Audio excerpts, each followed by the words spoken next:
मित्रांनो, आपल्याच आई वडिलांना घर खर्चासाठी पैसे पाठवणे किंवा घर खर्चासाठी बायकोला हिशोब लिहून ठेव म्हणणे ही क्रुएलिटी असू शकते का? चला तर मग केस समजून घेऊया.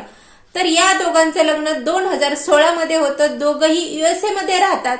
युएसए मध्ये राहत असताना दोघांमध्ये वैचारिक मतभेद होतात. त्यानंतर 2019 मध्ये ती बायको मुलाला घेऊन पुन्हा इंडियामध्ये राहायला येते.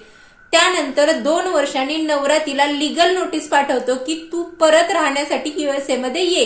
परंतु नवऱ्याची लीगल नोटीस येताच बायको त्याच्यावर क्रिमिनल केस करते आणि FIR मध्ये नवऱ्यावर अलिगेशन करते की नवरा हा संपूर्ण पैशाला कंट्रोल करतो, त्याचबरोबर त्याच्या आई वडिलांना पैसे पाठवतो आणि घर खर्चाला दिलेल्या पैशाचा हिशोब लिहून ठेवायला सांगतो. त्याचबरोबर त्याने माझे प्रेग्नेन्सीमध्ये काळजी घेतली नाही. त्याचबरोबर नवरा आणि त्याच्या परिवारातील लोकांनी 1 करोड हुंडा मागितलेला आहे. 498 IPC हे सेक्शन लावण्यात आलेलं आहे आणि हे मॅटर गेलेलं आहे सुप्रीम कोर्टामध्ये. सुप्रीम कोर्टाने अगदी क्लिअरली सांगितलेलं आहे की आई वडिलांना पैसे पाठवणे किंवा घर खर्चाचा हिशोब लिहून ठेवणे ही क्रुएलिटी असू शकत नाही.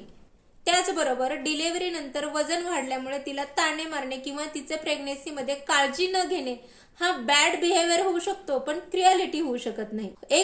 आणि त्याचबरोबर डावरी अलिगेशन मध्ये 1 करोड रुपये हुंडा मागितला. तो कधी, कसा, कुठे, कोणासमोर मागितला याबद्दलचा काहीही पुरावा ती बायको कोर्टामध्ये सादर करू शकते. याचमुळे न्यायालयाने नवऱ्याच्या बाजूने निकाल देत 498 खारिज करून आणि डावरी अलिगेशन सुद्धा रद्द करून नवऱ्याच्या बाजूने निकाल. आणि मित्रांनो, न्यायालयाने सुद्धा वेळोवेळी हे सांगितलं आहे की प्रत्येक वैवाहिक भांडण हे क्रिमिनल ऑफेन्स असू शकत नाही आणि फक्त बदला घ्यायचा या उद्देशाने बायकांनी क्रिमिनल लॉचा मिसयूज करू नये. तर आजची माहिती तुम्हाला कशी वाटली हे कमेंट करून सांगायला विसरू नका.